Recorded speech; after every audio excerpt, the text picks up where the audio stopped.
자, 버가모 교회에는 니골라당의 교훈을 지키는 자들이 있다고 하시면서 회개하도록 회개를 촉구하셨는데, 만일 회개치 아니하면 내가 속히 임해서 내 입에 검으로 그들과 싸우겠다라고 하십니다. 좌우에 날선 하나님의 말씀의 검, 성령의 검 앞에서 당할 자는 없습니다.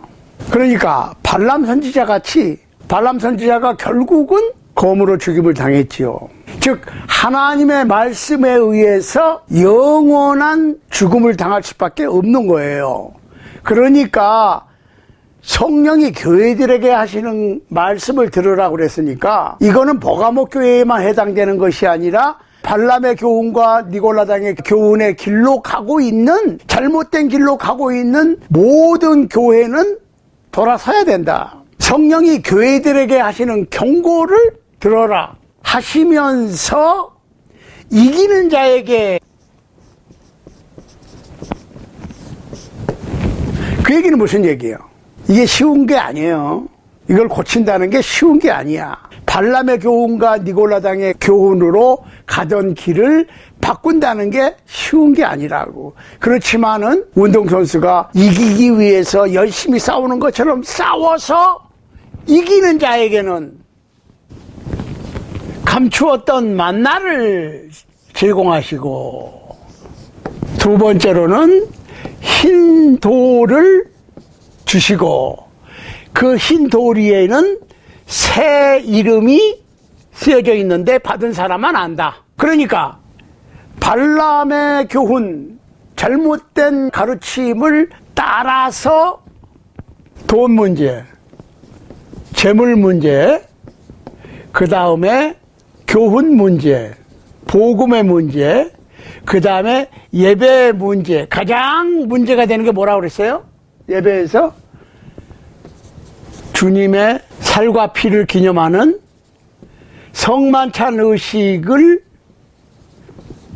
빠뜨린 예배. 물론 다른 것도 몇 가지 있습니다만은 가장 문제가 되는 게 성만찬을 뺀 예배는 잘못된 거다. 이거에 대해서 혹시 반박 이론을 갖고 계시는 분들이 계시면 댓글 다세요. 아니면은 이메일 남기세요. 그럼 제가 충분히 근거 자료와 내용을 개인적으로 드리도록 하겠습니다. 아니면은 주님의 만찬에 대해서 몇 번, 여러 번 제가 유튜브 올려놓은 거 있어요. 예배나 주님의 만찬에 대해서 찾아보시기를 바라고 확인을 하세요. 진짜로 그런가? 아니면은 여러분들이 직접 연락하시기 바랍니다. 제 이메일 드릴게요.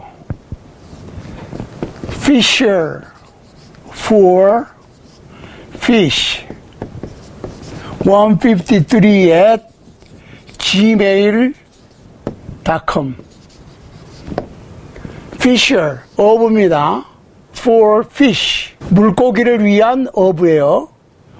153 at gmail.com. 지금 사실은 이게 보통 문제가 아닙니다. 종교개혁자 칼빈은 1년에 한두 번 행하는 성만찬은 악마가 정해놓은 것이라고 그랬어. 적어도 일주일에 한 번은 주님의 만찬을 실시해야 된다라고 주장했습니다. 그런데 오늘날의 칼빈을 따르는 많은 분들은 칼빈의 이름만 따랐지 칼빈의 신앙은 따르지 않습니다. 저는 칼빈주의자가 아니에요. 칼빈도 좋은 크리스찬이었다고 봅니다. 그런데 오늘날의 칼빈의 신학사상을 따르는 많은 분들, 특히 목사님들, 왜 칼빈의 이름만 따르지 칼빈의 신앙은 따르지 않습니까? 이게 지금 보통 심각한 문제가 아니에요. 이기는 자에게는 뭐예요? 감추었던 만나를 주고 양식을 주겠다는 거예요. 영원한 양식. 그러니까 천국에서의 영원히 살 수 있는 영원한 생명의 양식을 주겠다는 거고, 흰돌을 주겠다는 얘기는, 흰돌이 뭡니까?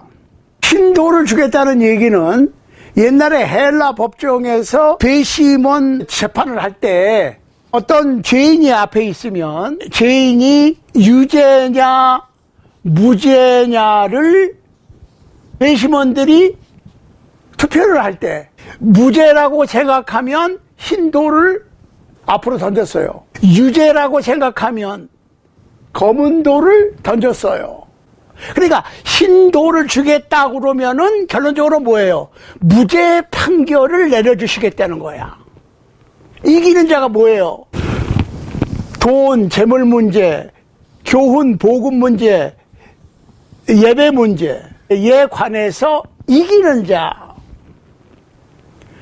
발람과 니골라당의 어그러진 길로 가고 있는 이 세 가지 문제를 확실하게 극복하는 자에게는 만나, 신령한 만나, 영원한 생명, 예수 그리스도의 복음일 수 있고 말씀일 수 있어요. 생명 그 자체일 수도 있어요.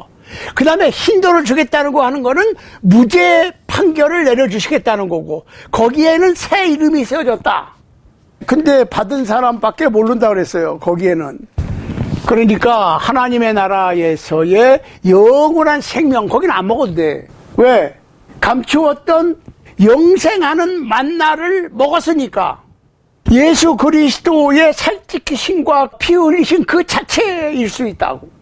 그런데 우리가 이 세상에서 예배 의식으로서의 주님의 살과 피를 대신하는 것이 누룩이 안 들은 무교병, 물만 섞은 밀가루 떡과 포도나무에서 난 것, 그거 예수님께서 정하신 거예요. 그러니까 우리가 무교병 떡을 떼고 포도나무에서 난 것을 마시면서 우리가 바로 그 예수 그리스도께서 우리를 위하여 살찌키시고 피 흘리신 것을 선포하고 주장하는 거예요. 내가 비록 죄인이지만 예수 그리스도께서 살찌키시고 피 흘리셨기 때문에 무죄야.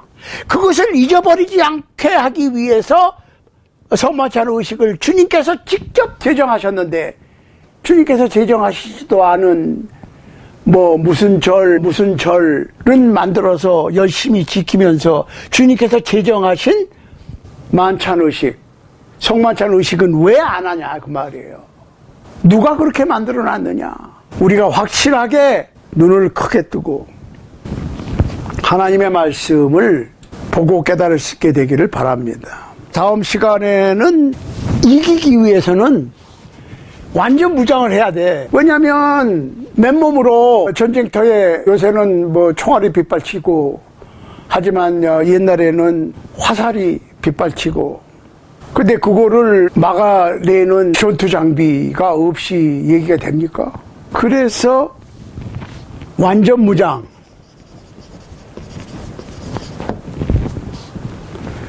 사도 바울은 하나님의 전신갑주를 입어라 그랬는데, 바로 그 하나님의 전신갑주를 입고 전투에 임해야 안전하고 이길 수 있는 거죠.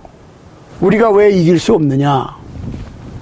완전 무장을 하지 못해서, 아니면 우리가 가지고 있는 무기를 잘 사용할 줄을 몰라서 이기지 못하는 수가 가끔 있습니다. 그래서 우리 다음 시간에는 하나님의 전신갑주에 대해서 계속적으로 생각을 해보도록 하겠습니다.